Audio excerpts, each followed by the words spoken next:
Good evening. Tonight we go after a fantastic story. The story that flying saucers from other worlds are visiting our planet, just as we are exploring outer space with our own rocket satellites. Our guest is former Marine Air Corps Major Donald Keyhoe, who has the support of scores of prominent businessmen, military men, and some scientists in his campaign to prove that flying saucers exist. If you're curious to know why Major Keyhoe charges the States Air Force is deliberately deluding us when it calls saucer stories the bunk, if you want to hear his own evidence the saucers are real, and his reaction to the claim of two Americans who say they've spoken with men from Venus, we'll go after those stories in just a moment. My name is Mike Wallace. The cigarette is Parliament. The new high filtration filter, Parliament, presents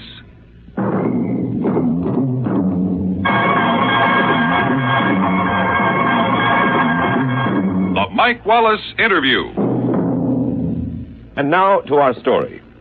Major Donald Keyhoe is the director of the National Investigations Committee on Aerial Phenomena.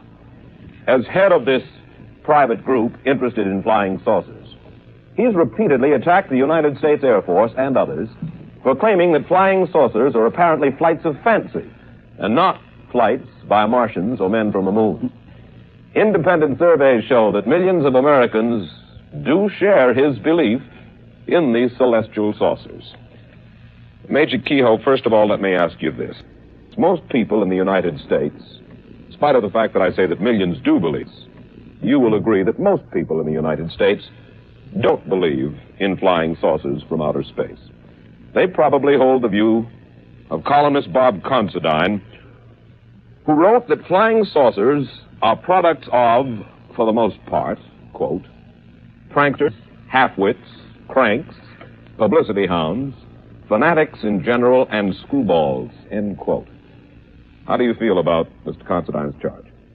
Well, I know where he got the story. He got it from Colonel Watson out at the Air Technical Intelligence Center in Dayton. In fact, the colonel went even a little farther, and he said behind every sighting was an idiot, a crackpot, a religious fanatic. That included a lot of high-ranking Air Force pilots, incidentally, and many airline captains, people who were qualified to see these things. He was just following out an Air Force policy. Well, now, you're not suggesting that Bob Considine is in the pay of the Air Force. He's an independent newsman with a considerable reputation. I mean the colonel. No, I have every respect for Bob Considine. In spite of the fact that he suggests that pranksters, half-wits, and screwballs are responsible for the stories about flying saucers. Well, I wish I could show him any time a list of about 800 witnesses, some of the big names in aviation, including up to the rank of colonel in the Air Force. They're still flying, and they're still carrying passengers. They've never been grounded. They're still guiding airliners in, the radar men are, night after night in bad weather. If they're screwballs and incompetents, why are they still on the job? Major Keyhoe, where do you think flying saucers are coming from? I don't know. There is an indication that they could be using Mars as a base. I don't mean they originate there, but every time Mars has approached us in the last 10 years, there's been a noticeable increase in saucer sightings. And that's been mentioned officially. In fact, the Canadian official project, on the basis of that, set up an observation station in Canada. You say the Canadian official project. What do you mean by the official? There was an official project called Project Magnet. They set up an observatory at Shirley Bay to try to track these things. What happened to the official project? You say there was a project. Yes, they ran for about a year, and they had one sighting on a gravimeter, which indicated that something, a very large object, had flown over there. They finally decided they were spending a little too much money on it, I suppose. Well, certainly they wouldn't have thought that they were spending too much money on it if they believed that that kind of phenomena existed. A lot of people on the project are still working up there on their own time, and certain government officials have still kept the lid on their reports in Canada, just as they do down here. In other words, you suggest that they come from Mars or from other planets, other solar systems possibly, throughout the universe. Is that correct? Yes, and there are a lot of scientists who said the same thing. What is your theory as to the kind of people who fly these, or the kind of beings who fly these saucers? Well, that's speculation. Willie Lay said recently they'd be just like the man next door, the invaders from space, and his reasons may be good. But most of the top scientists have said that the odds are that beings from other worlds would not be like us. Some of them would be. Dr. Harlow Shapley, for instance, said that there probably were at least 100 million inhabited planets in the universe. And Menzel, who doesn't believe in saucers at all, says that he goes that high or even higher. And among those, they must be, by the law of averages, a certain number of planets that would be like the Earth. Mm-hmm. And if evolution started at the same time, why, you might have the same type of being. What do you think are the intentions of these people, for lack of a better name, of these people who are in these flying saucers? Well, there's been no evidence of any hostility. During the last 10 years, what we call the modern phase, there have been sightings before then. There have been some accidents, Air Force pilots chasing these things. Captain Mantell was killed chasing one in 48, and 2 pilots disappeared chasing one in 53 over Lake Superior. But I think those were just accidents. Just accidents. Why don't they try to communicate with us? What's your theory about that? Well, I'll follow some of the theories the Air Force people have said. They suggested to me back in 52 and 53, at which time we were cooperating. I had a lot of very good friends in the Air Force at that time. The policy was to give out the information. They were about to tell the people everything they had. And the theory was then that perhaps these beings were so much different from us that communication would be a very hard thing. They might not, for instance, have speech sounds like ours. Mm-hmm. That's one answer. Another thing, they might not be able to exist in our atmosphere. We're going to land on the moon, we'll have to wear spacesuits or else build air-conditioned buildings up there, air-pressured. There could be lots of factors like that. Well, do you think they're down here when we do see them to look at us? I think that it's probably a long-range survey. A long-range survey. Right. And yet no attempt, as far as we know in any case, of communication with us. There have been claims of communication, but most of those have been by individuals. The Air Force has not admitted that there's ever been one, mm-hmm. and I don't know, our committee hasn't found any cases that we would accept as absolutely verified. All right, now, let's go at it from another point of view, if I may, the Air Force point of view.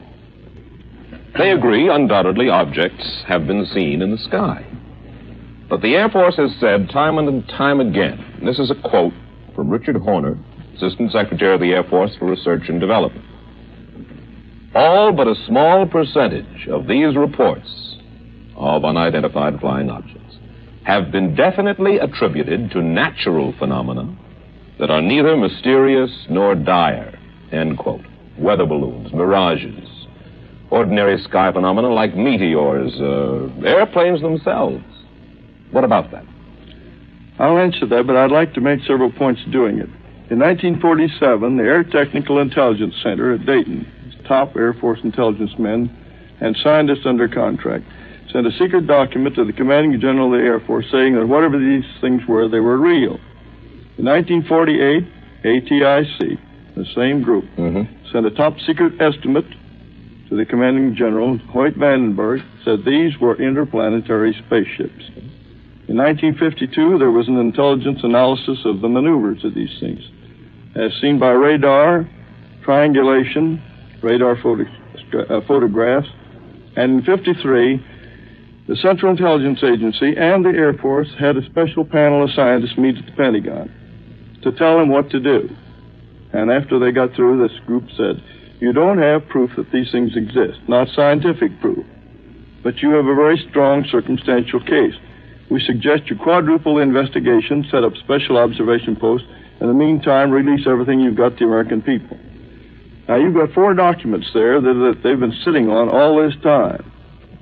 And they have been spending a lot of money investigating flying saucers.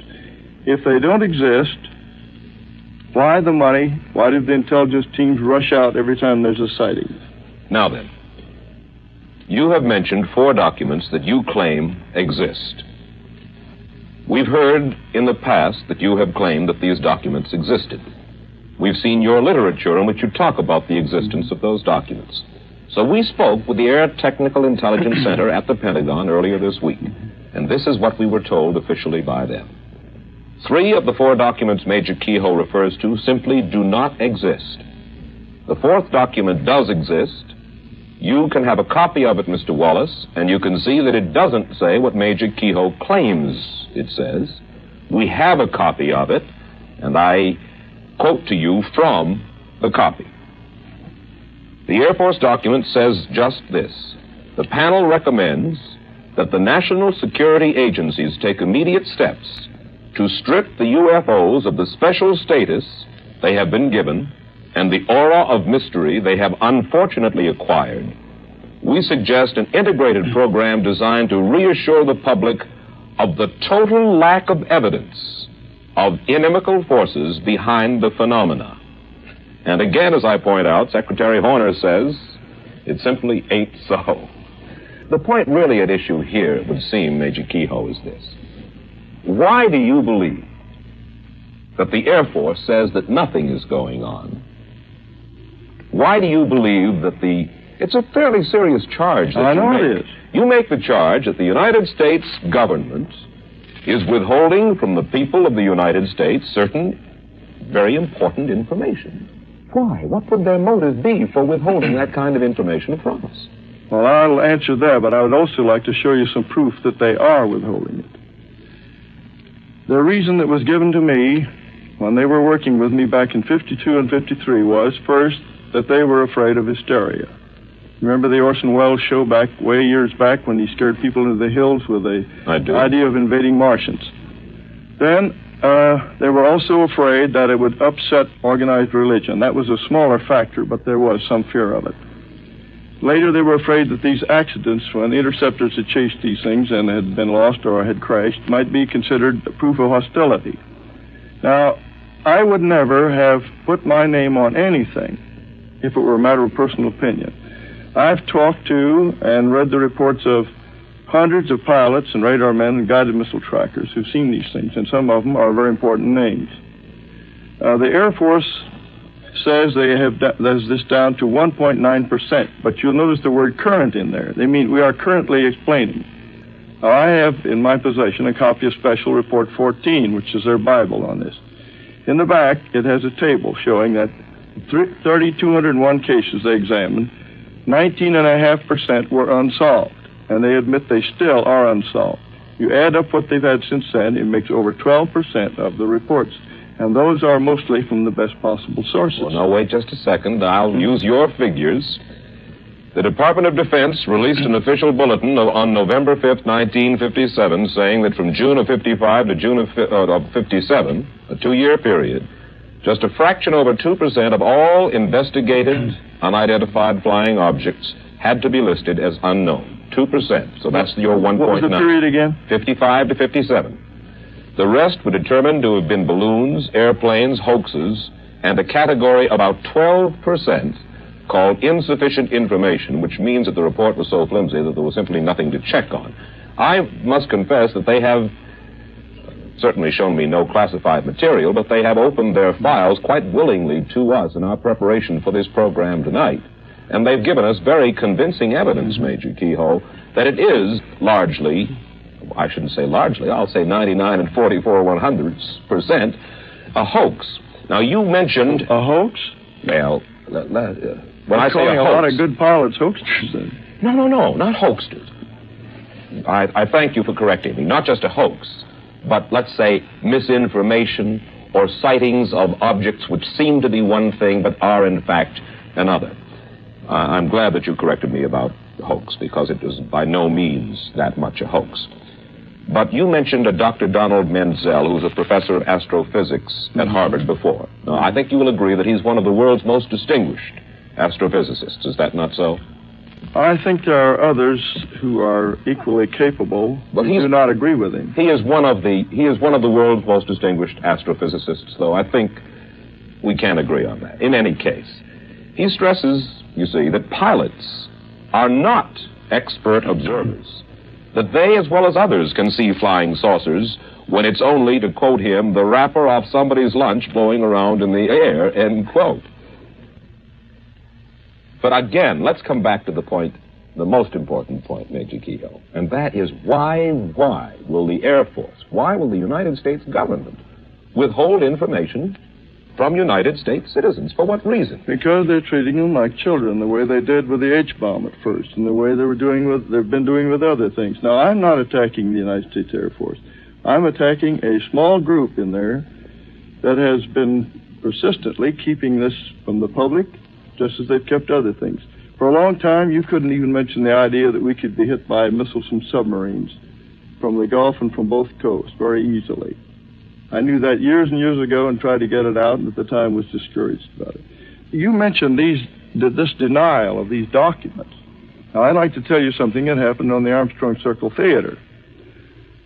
I had requested that those points be in the script, and I was discouraged from it at first by their writer. Then later, some of our Board of Governors insisted that we have those points included. So I said, either I don't go on or we have those in there. So I said, all right. So the script was completely rewritten. Now, those were in the script as it was first rehearsed, but when the second rehearsal came along, and the Air Force saw the mimeograph sheet, the Air Force representative, according to the Armstrong writer, said they would immediately deny it on the air, even though it meant denouncing their own former project chief. Now, the source for this is Captain Edward Ruppelt, who was the head of Project Blue Book for 2 years. And at that time, he was considered good enough that he briefed President Truman on these things. Mm-hmm. He was the top man. Rank didn't mean anything. It's your experience that counted. He says these things existed. He put it in a book which was cleared by Security and Review in the Air Force. On December 5th, 1955, that was cleared. It's in his book. He's never been hauled in and court-martialed. Now, I have here, and if you allow your camera to come in on it, this is a sheet from the script of the Armstrong Theater, which was deleted. This was crossed off, and I was told that I couldn't say it on the air. Mm-hmm. Now, that was censorship by intimidation. This can be matched up with the other sheets from the Armstrong Circle script, and any typewriter expert will show you. Well, I'm certain they ordered it taken out. I'm certain that people believe you. The only thing is that the next morning I distinctly remember reading a report by you, Major Keyhoe, to the effect that no censorship, no pressure of any kind can put upon you. I'm sorry, Mr. Wallace. I know that statement almost by heart. Yes. I said that CBS and the Armstrong people were not to blame for cutting me off the air when I tried to mention the fact that a Senate committee was working on the secrecy angle. I never mentioned this that night to anyone because I had promised that I wouldn't say anything about it on the air, the Armstrong people. It was taken out, and I will do this. I will ask the United States Air Force to have the Marine Corps put me on active duty for court-martial if that is not the case. Major Keyhoe, I understand you have 3 new reports on file, which, in your opinion, you have them currently on file, and they're new reports. And these, in your opinion, would convince every person in this country that flying saucers are a fact. Is that correct? They should convince a lot of people because of the names involved. Tell us about them. I told your interviewer in Washington that I couldn't mention the names because they were too high. One of them is a top scientist in this country whose name would be known to everybody. Well, why wouldn't he want his... Because he's afraid of the official ridicule. He's afraid of official ridicule? That's right. More afraid of official ridicule than of possibly alerting the country to a serious national danger? You'd be surprised how many people give us reports and they say, please keep my name confidential. Well, I'll give you one report which came to us. The name has to be left out. In 1951, a UFO circled the fleet in Korean waters. It circled it at high speed, and they launched several planes to try to get a close in on it. They got a radar lock on. That is, the radar was guiding the planes toward the object. Mm-hmm. This was picked up by radars on 14 naval vessels. This object circled for half an hour more, and then it took off at a speed way over in excess of 1,000 miles an hour. Mm-hmm. This report was certified. 9 members of our Board of Governors saw it, signed it, and agreed that they had seen it, and agreed with the contents. Yeah. There is another report that just came in from 4 top missile designers or engineers at one of the big plants in this country. They saw an elliptically shaped object and two small round disc-shaped objects flying with it over California, November 11th, 1957, at a speed of at least 5,000 miles an hour. These men are well qualified to know what they see. It was broad daylight, not a cloud in the sky. There have been cases even where the Air Force has shot at these things. If there's nothing there and they don't exist, why do they shoot at them? You mentioned Mr. Horner. The day after Mr. Horner said that the Air Force was not concealing anything, Captain Gregory Oldenburg, a public information officer at Langley Field, refused to let an ad be inserted in the Langley Base Flyer, their newspaper, which asked that anybody interested in UFOs please communicate and form a little group. He said, I must refuse to do this because the dissemination of information on UFOs is contrary to Air Force policy and Air Force Regulation 200-2. And I have a copy of it here in case you want to see it. Well, Major Keyhoe, I must say that the Air Force tells us they don't question your motives, but they do question the accuracy of a good deal of your information, and for that reason they say you have been, and were they to, in a sense, throw open an invitation to all people who cite UFOs to get in touch with them once again. They'd get all kinds of cranks, hoaxsters, and so forth. And you see, they run down every one of these sightings, and it has cost them a tremendous amount of money to no avail over the past few years. That's what they told you. That is what they told me. In the past few years, millions of flying saucer enthusiasts have become excited about the stories of two men, George Adamski and Howard Menger. Both of them claim to have seen flying saucers. Mm-hmm. Menger claims to have been given a ride in one by some creatures from Venus. Adamski says he's chatted with a man from Venus in the California desert. I'd like to get your reaction to those stories in just 60 seconds. All right, Major, about George Adamski and Howard Menger, both men claim to have talked with men from Venus. Menger claims that he's even taken a ride on a flying saucer. Do you believe them? No. You think they are hoaxsters? We do not accept any reports of these so-called contactees without more evidence. We've asked them to submit their claims and take lie detector tests. We don't throw them out. We simply say we'll give you a fair chance. I think that's the least important part of the picture. The most important part is the weight of evidence from hundreds of competent people. And I'd like to name a few. Captain Richard Case, American Airlines. Captain C.S. Childs, Eastern Airlines. Captain T. Kravitz, TWA. Robert Dickus, TWA. Colonel Donald J. Blakesley, U.S. Air Force, a wing commander. Mm-hmm. I could go down the list of people who know what they're doing, and they're still on duty, they're still flying. Major Keyhoe, what would you like to see done about flying saucers that is not currently being done? What steps would you like to see taken? I think the American people should write to their congressman and insist that open hearings be held by the Permanent Committee on Government Operations, which has been looking into this for 6 months. An Air Force spokesman told us this last week. He said members of the Senate subcommittee have talked with us already, and they have shown no interest in conducting any hearings on this issue. I talked with the chief investigator within the last 2 weeks. I gave him a lot of information, and I gave him data on one case where an airliner was sent to chase one of these things, and the passengers kept in ignorance of it at that time. That involves 2 government agencies beside the Air Force, which has refused to release the report. Mm-hmm. If the committee were to get Ruppelt, Major Fournet, several colonels were on that time, Major General Garland, who was on the project, there would be a big revelation because the Air Force is simply treating the American people like children. They don't trust them with the facts. You know, here is an interesting question, Major. The United States and Russia have started sending satellites into the sky, and we may be hitting the moon with a rocket soon, possibly Mars. You believe that creatures from outer space have space stations on Mars. What's going to happen when we start firing rockets at the moon or at Mars? That question's already been brought up. We expect to have a base on the moon within the next 5 years. It's possible that there is a base on there. I don't say there was any proof of it. Is it possible we're going to start an interplanetary war when we start sending our rockets to the moon and to Mars? In 1955, General Douglas MacArthur said the next war would be an interplanetary war, and we'd have to unite against people from other planets. Last question, Major Keyhoe. Have you ever seen a flying saucer? I've seen them tracked on radar. But I take the word of about 800 of the best witnesses in this country and abroad. But you yourself have never seen a flying saucer. I've just been a reporter, and a careful one. Thank you very much, Major Donald Keyhoe.